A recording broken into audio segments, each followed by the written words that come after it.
Today is Monday, February 4th, and my name is Chandler Routman. I am interviewing Igor Shtern, who is a former Soviet Jewish emigre. This interview is being recorded for the Maria Rogers Oral History Program and is being filmed by Brandon Springer. So, when and where were you born? I was born in Tashkent, in Uzbekistan.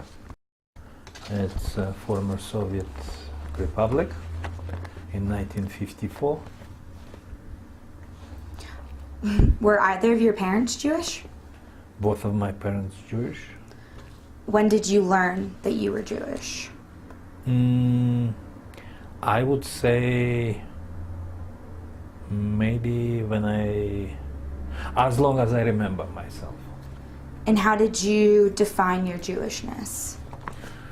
Mostly because of in home little bit Jewish education, and knowing I'm a little bit special. I'm not like other people on the street. So your Jewishness kind of made you realize that there's some uniqueness about you. How did that shape your experience growing up in the former Soviet Union? Mostly it was difficulties. It was other kids who don't like you. It was some teachers who really don't like you. It was conversations with parents, grandparents. On my side, it mostly was grandfathers. I didn't have too much experience about grandmas. It mostly was grandfathers. And main thing, it always was fear. Fear people outside will know you're Jewish. It's something what parents always was reminding me, just try to be like everybody else, don't show you Jew. It was time when it was really bad time right after first of all World War II wasn't long ago. Then it was really bad time for Jews before Stalin died. So anybody could go for teaching kids to Torah, to go to concentration camp. Literally, it was 5 years jail time, but it's not jail. And it doesn't matter. It's relatives or it's people from outside. So my first time I was in a synagogue when I was about 7, and it was funeral. Only when, as far as I remember, you could go to synagogue unpunished to get into synagogue for adults, and it was time when it's a funeral.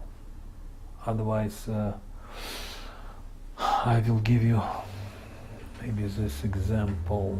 In Tashkent, for European Jews, for Ashkenazis, it was only one synagogue, and this synagogue, it was in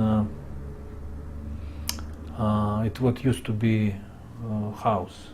So I would say about 2,000 square feet house with small yard. This is all what it was synagogue for about I would say about 80,000 Jews who live there It was all. And I've been told whoever going to synagogue, and I knew it since I was kid, it's always watched who in and out. So this is about to be Jew in Tashkent. You mentioned earlier that things were rough because of it being a couple years after World War II. How was your family affected by the Holocaust and World War II, if they were at all? Oh, it definitely was affected. It wasn't couple years. I didn't say that. It was it was couple decades, not couple years. But it's still. And after World War II and Holocaust, it was very close to this in Stalin's time, because Jewish schools was closed. People was forbidden to speak Yiddish. Jewish libraries, Jewish theaters, everything was absolutely closed. Memories about this was supposed to go away. It was very, very bad time to be a Jew in former Soviet Union. And speaking about Holocaust, you ask. Many of my relatives disappeared in Holocaust. My grandfather brought me in Odessa and showed me the tree, huge tree, where it was hang his brother family by Germans. They've been hiding. And neighbors basically sold them out for the furniture. Germans basically was saying, if you show Jews' house, you can have all belongings what they have. So this is how they, and it was a tree where it was hanging. They hang all family, including 4 years old. Everybody was hanged. I don't know, but this is something what stuck in my head since I was 7 or 8 years old when my grandfather showed me this tree. And on one of my grandfather's side, I know it was 10 children in his. So he had 9 brothers and sisters, and after World War II it was only 2 who survived. He was the oldest one.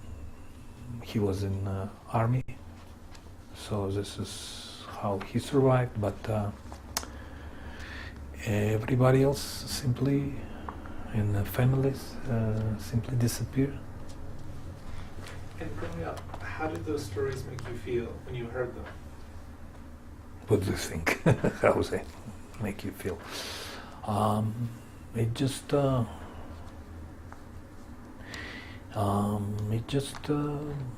affecting you mostly when, first of all, you kid, you in the back of your head start understanding why parents telling you not tell everybody you're Jew.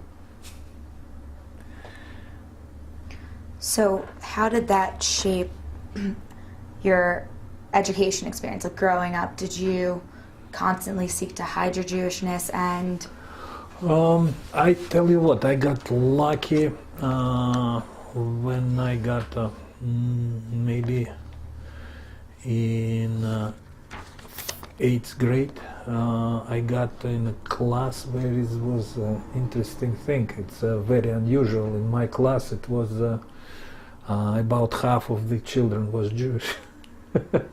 So it was really really different than my previous life, speaking about childhood. So we kind of unite. And it's where is my friends, my childhood friends, who I still keep contact. It's how we met. It was interesting. And this is school. Some outsiders even call it Jewish school because it was many Jews. Did you go to university, and if you did, what did you study? It's an interesting question. When I was after high school, when I was trying to get to university, to school of journalism, I've been simply told, you're a Jew, it's not place for you. So when I was trying to apply, they just gave me my papers back. And I was thinking about, I was stupid enough to think I can be a journalist. And then I got in, it's called Polytechnical Institute, which is basically a university for technician, for engineers. This is a little bit divided. The university itself, it's mostly for social studies, for people who wanna be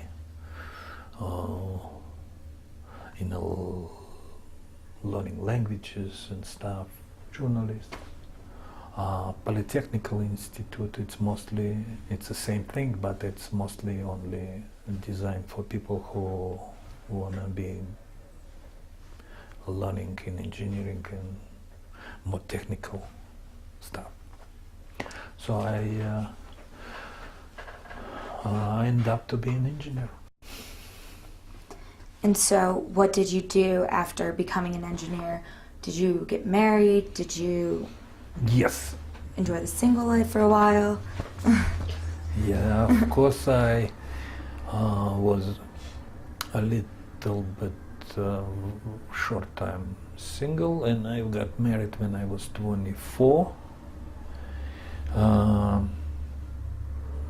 We got married in June of 1978, and we start our families and we got our kids. Milana was born next year, Alex 10 years after. And how did your experience growing up as a Soviet Jew influence how you raised your children? With our children, it was a little bit different because times changed. It still wasn't good, but it wasn't so horrible. For example, in those time already, nobody was going to prison for teaching kids, but it still was like umbrella. So we didn't teach them many things. First of all, because to be frank, we didn't know many things. I knew Torah just because my grandfather, otherwise I wouldn't. And I don't know Yiddish. I can understand few words, so I had not much Judaism in me to teach my kids, except one thing I always was trying to teach them, it's to be proud to be a Jew. But to learn more, they have to learn not from me, because I cannot teach much. And you have to understand, in the Soviet school, preschool, school, college, all what they do, it's making you It's what was the main goal. It's to make you atheist.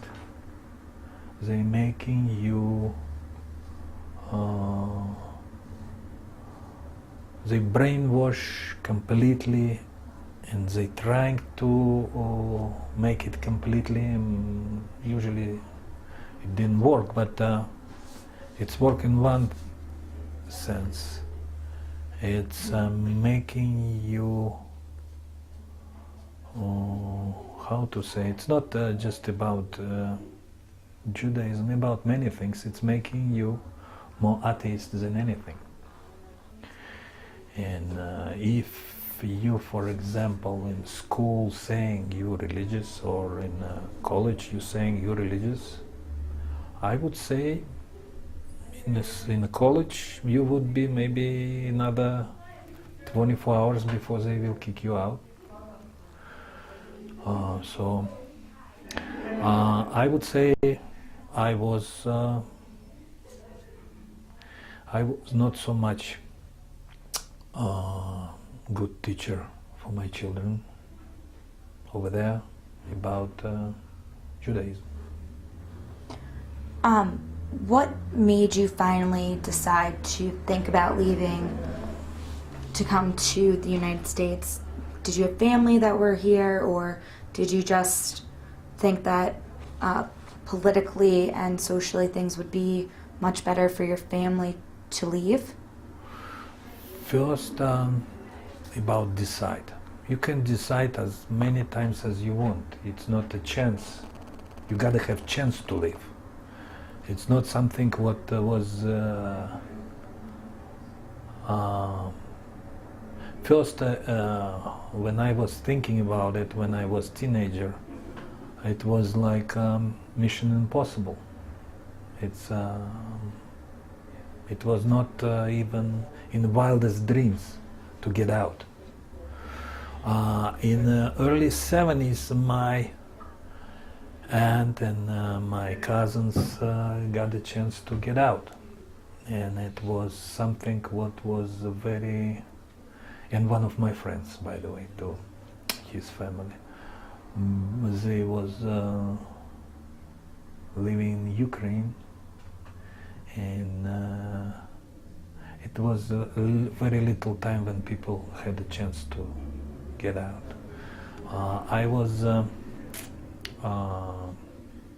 Me and my mom, we went to see them for the last time to say goodbye, and I remember we thought we never will see them again, and it was a very interesting. We had to hide. They was living by train, going to Vienna. It was train to Vienna, and it was border town in Ukraine called Uzhgorod. I remember relatives for people who living wasn't allowed to be there, so we sneak in, and we had to hide every time when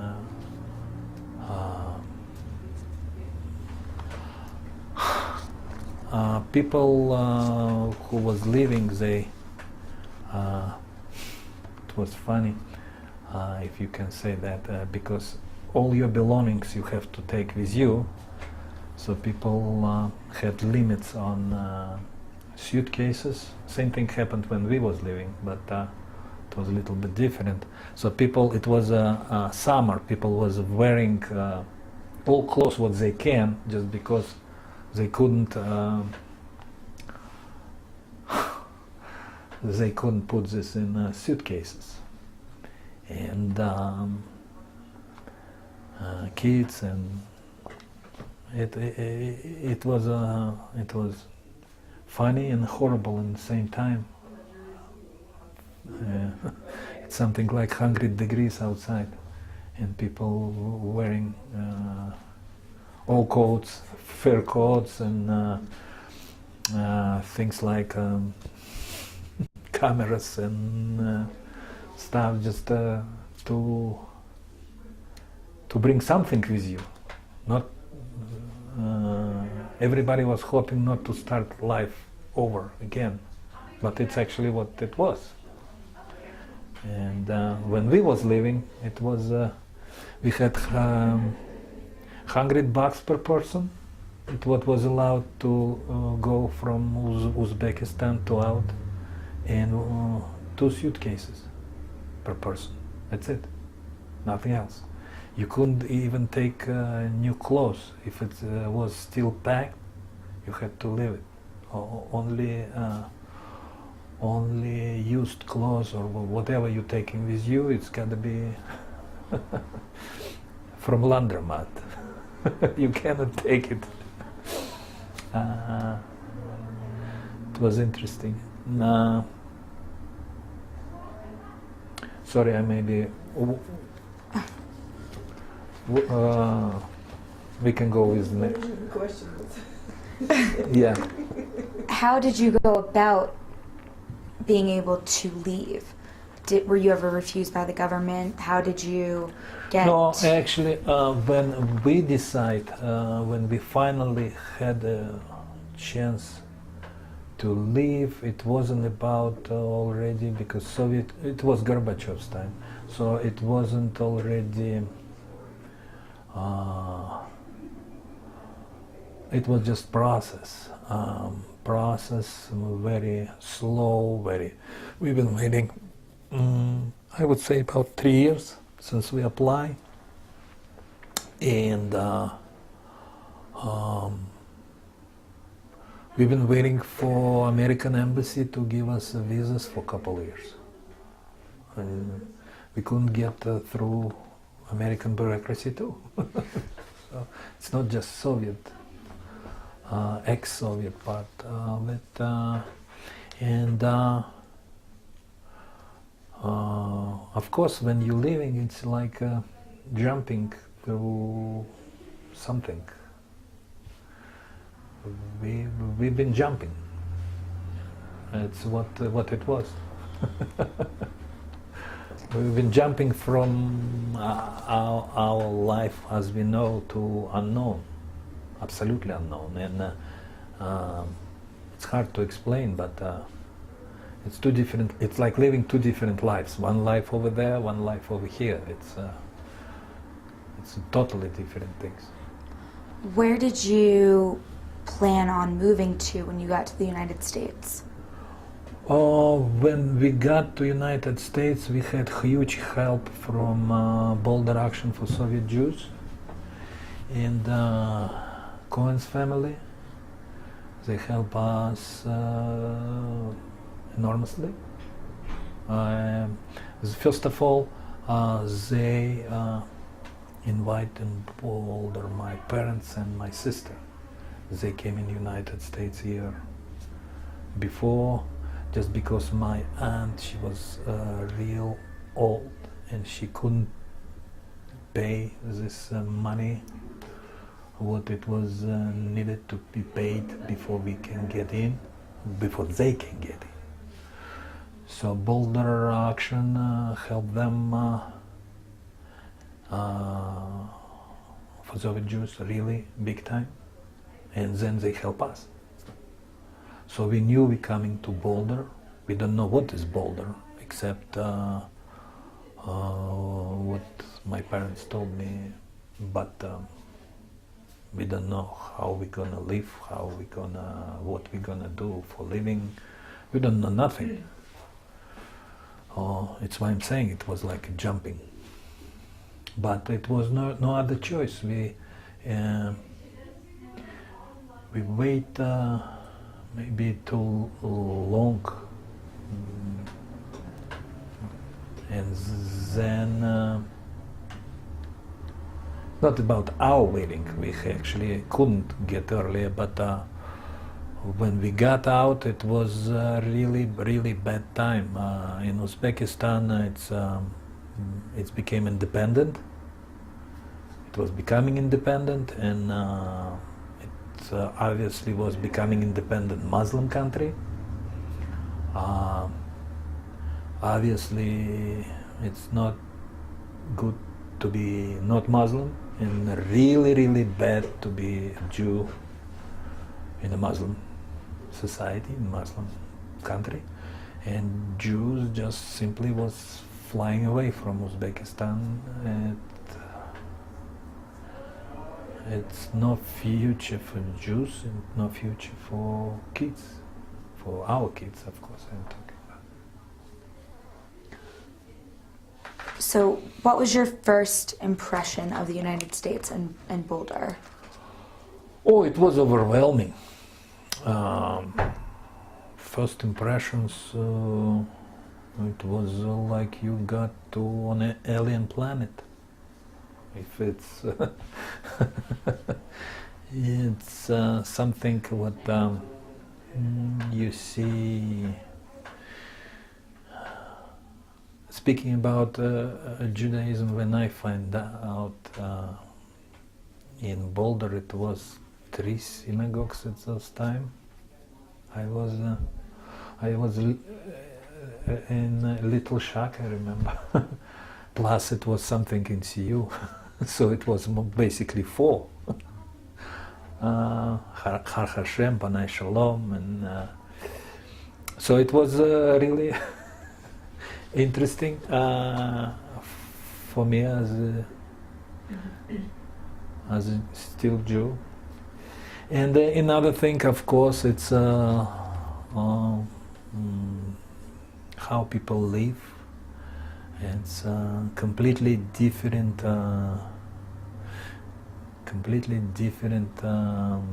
traditions, laws. It's a different way of life. This is why it was so overwhelming, and it took some time to adapt. Plus, I had no English at all. I knew few words like hello, money, goodbye. I remember I learned a restroom in airport, so it's not. It's difficult, but it was something what was more pleasant than expected. Again, because of huge help of Boulder Action for Soviet Jews, it was very easy to adapt in the first few months. They help us enormously. They meet us at the airport. They give us our first furniture. They help us with dishes, with kitchen, where all these small things what you don't have. So it was huge help, and they help our kids big time too. You mentioned synagogues, that you were surprised there were 3 synagogues. Mm-hmm. And what was your experience the first time you went into one of those synagogues? What was that like? Surprise. Again, it's what I knew about synagogue. It wasn't something what I expect, and when I got first time in Har Hashem, it wasn't so traditional like I expect. It's my surprise. Otherwise, it was interesting to see American flag in the synagogue, for example. I thought it was some kind of strange thing to see in the synagogue, but it's again, it's different because most of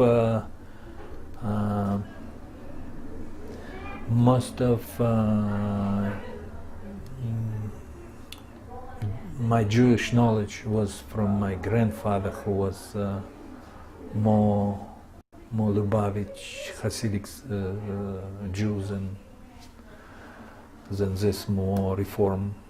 So it's only think what I just remember about synagogue. And did becoming part of this Boulder Jewish community, did that change how you thought about being Jewish? Not really. It didn't change me to be me, but how to say, it was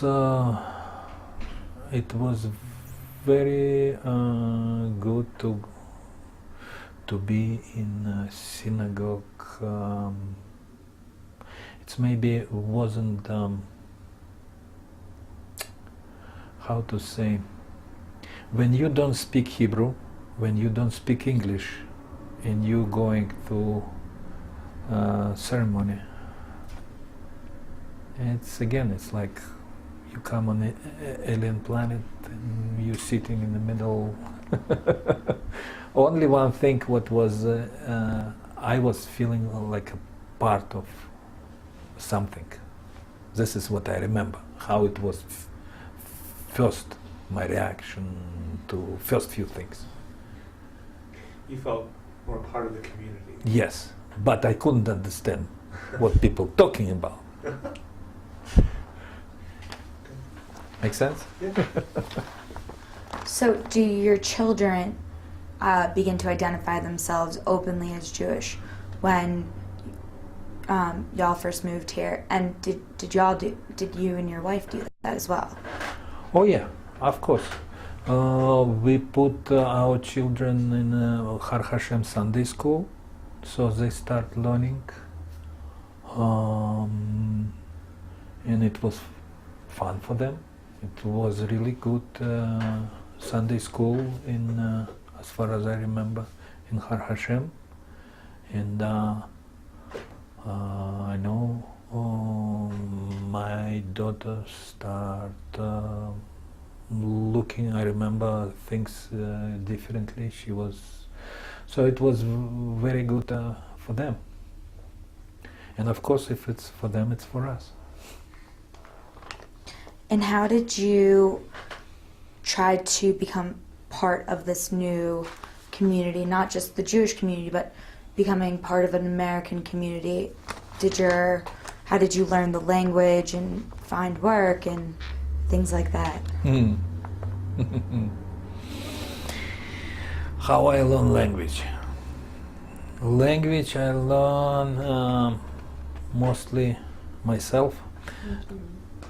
First it was our first translator was our daughter, because we was trying to teach her English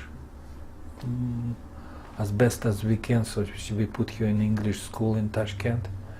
It wasn't easy, we paid some bribes and stuff, but she learned English and she could speak English. So our 12, 13 years old daughter was our main translator for everything, first few months. And of course, again, help of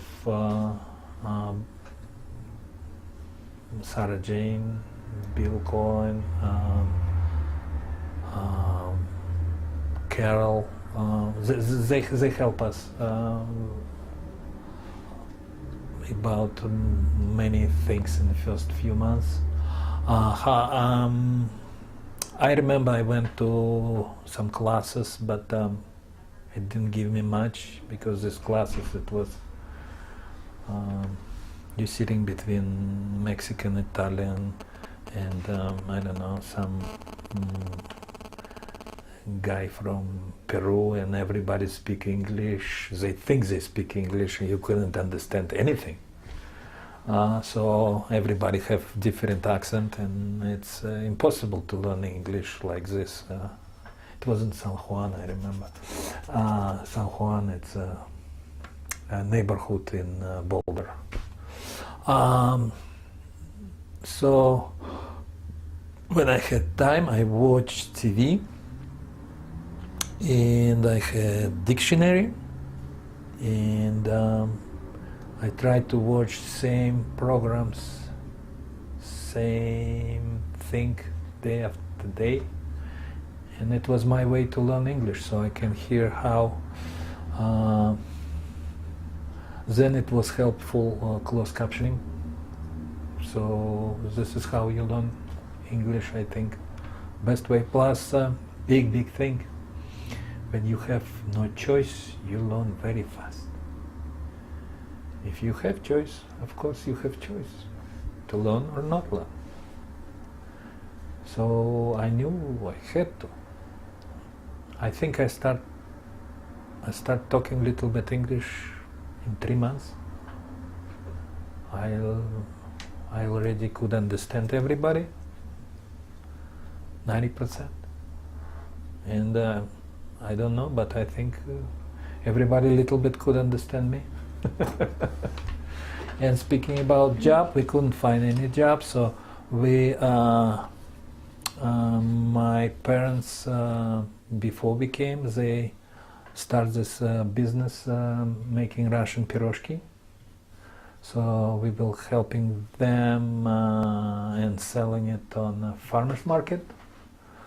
Then we make a better menu, I mean more stuff, and we got this jump in this daily thing because we didn't know we could make rent, or it was just no job.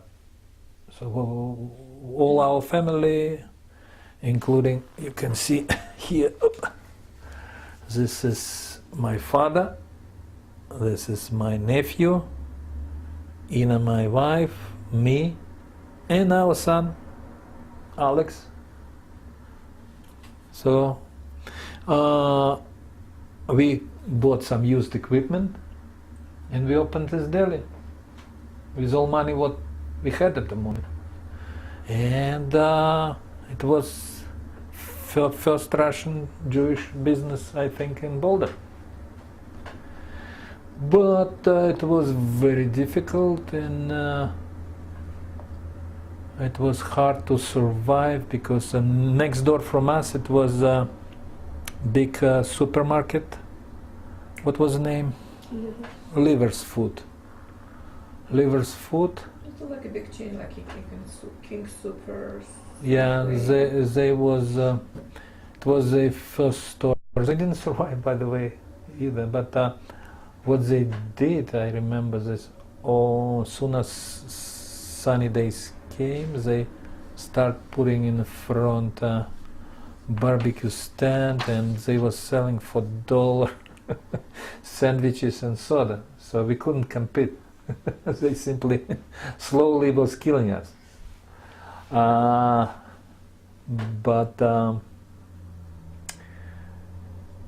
But it was experience. It was American experience for us to learn more, a little bit about traditions, about law, about many things, about enterprise, about being in America. So we kept our business for 3 years, just because we had rent for 3 years. So we really did our best. But soon as rent was done with this lease agreement, we was done with Russian deli. My sister and parents, they was still doing some piroshkis for farmers market, but we went other way. So what do you do after the deli lease was over? Oh, I was trying to find a job. It was kind of hard to do much, but I became a car salesman, and I can say I became a very good car salesman. Really good for engineer from Uzbekistan. I was selling Kias, and 4 years in a row I was number 1 in the Western region, and 1 year I was number 2 in a quantity of sold cars in Western region at 12 states, including California. So I become really good car salesman. Then I was little bit for a little while I was used car manager. Didn't like it much. Went back to selling, to be a salesperson. And I've been selling cars for a while. Main place it was Grand Automotive, Grand Auto. You don't need me. I was selling cars in Pro Jeep and Rocky's Auto. You probably heard these names. Yeah, it's where I was selling cars. But mostly it was Grand, and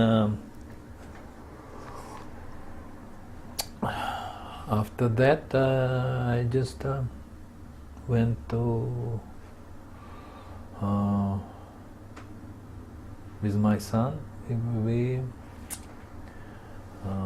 open our business, and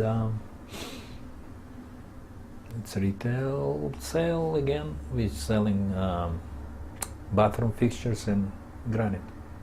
This is what we do now.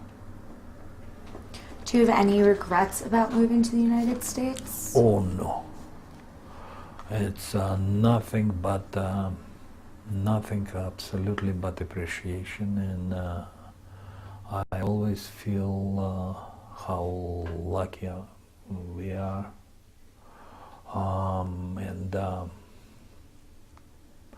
I moved around, been in different places, been in different countries. I can say one thing I know for sure for myself: United States, it's the best country in the world. It's the best place. It's the best place to be free, as far as I know. Are you and your family members American citizens? Yes, of course. When did you become one? Oh, it's been a long time ago. Soon as we had a legal chance. It was, I don't know, 5-6 years after we immigrated. Yeah, about 6 years after. So it's how important is it to you that you and your family are now American citizens? It's very important to me. I'm part of this country. My family is part of this country. I'm an American. Have you had any experience with any anti-Semitism or just hostility because you weren't born in the United States? No, never, never ever. It's absolutely nothing. I would tell you one thing: my worst experience in United States is better than best experience to be Jew in Moscow or somewhere close to that.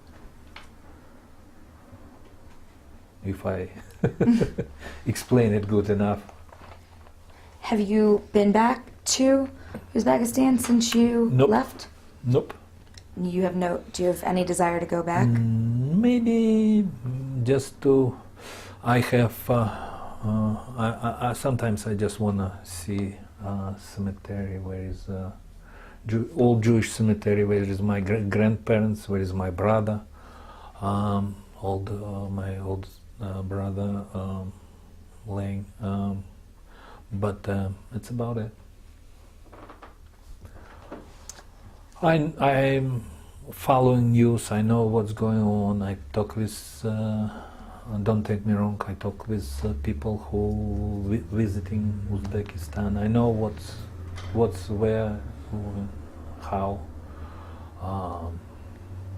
It's a little bit different now. It's much more stable than it used to be. But remember, I told you it was about 80,000 Jews in Tashkent. Now it's maybe 2.5, not 1,000 Jews.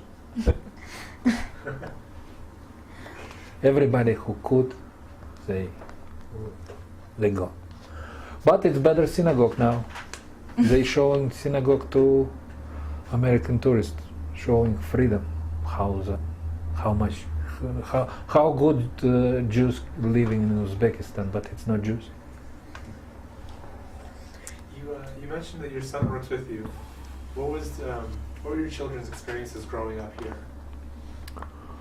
Like all American children, I hope they had same experience. He went through, in my daughter, same way. He went through preschool, elementary, middle, high school. He gonna be graduated from CU of Denver this May. So he got, I think, all good experience of American boy. And did your daughter go to college too? Yes, she did. She did. She got married. She got we have two beautiful grandkids, and she have good job, and she's professional. That's all what I can say. This is hardworking kids who know what they need and want in life. So I'm very proud of my kids. Are you still in contact with any of the Boulder Action volunteers who helped you move here and acclimate?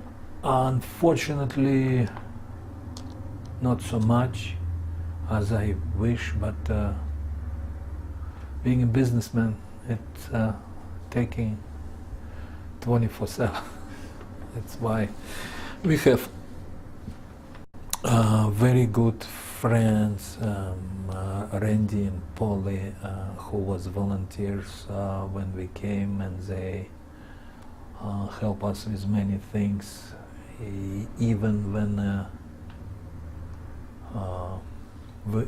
I built house. I built my first house myself here in close to Broomfield, where we live now, by the way. They borrow us $5,000 to help me. It was a big help in those time, because like in jumping in many things, I jump in the construction. When I was only 3 years in the United States, I decided to build house. And are you still in touch with that family that helped you? Oh yeah, oh yeah. Were they your host family?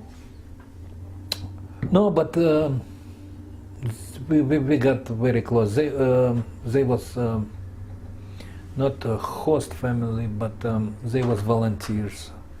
Randy was volunteer, and they wasn't original hosts, but they became hosts after I think a year. We just we became really good friends. We have many pictures of our families together in different years, different time. So this is really really good people.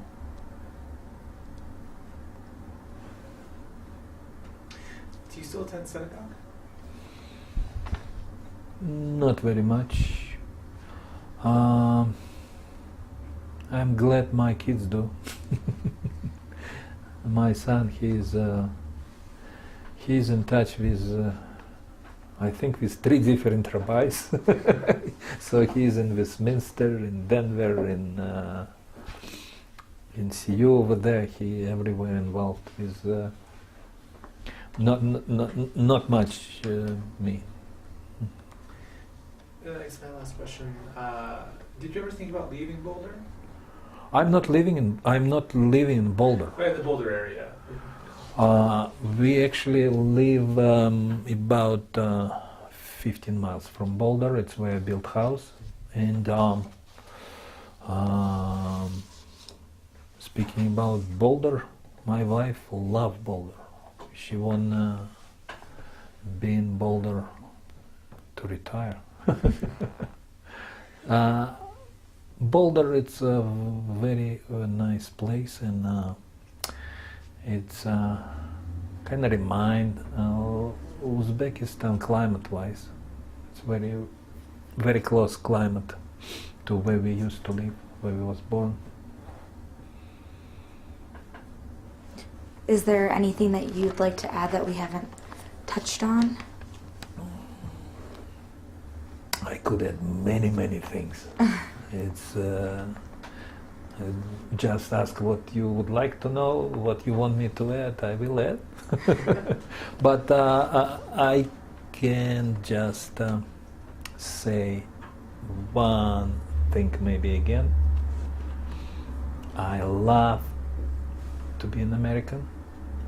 I appreciate many things what America did for me, and it's place to have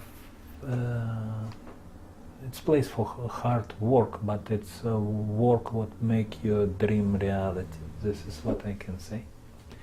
Unfortunately, maybe not everybody appreciates so much, but it's usually people who didn't have too much experience outside of United States. All right, well, thank you so much. Thank you.